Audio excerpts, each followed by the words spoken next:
Ôi mèo, đừng mèo con mắt. Mèo mèo. Ôi chân gái chứ. Chân gái chứ. Anh Trúc ơi. Anh Trúc ơi. Anh Trúc. Anh Trúc ơi. Anh Trúc nằm đây mà ây ôi anh Trúc đây à.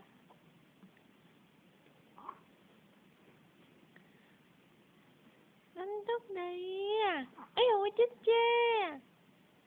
Ây ôi mặt chết chê. Ây ôi chết chê.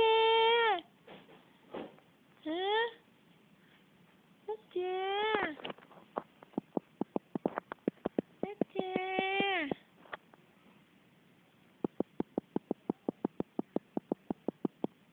Chết chê. Hả?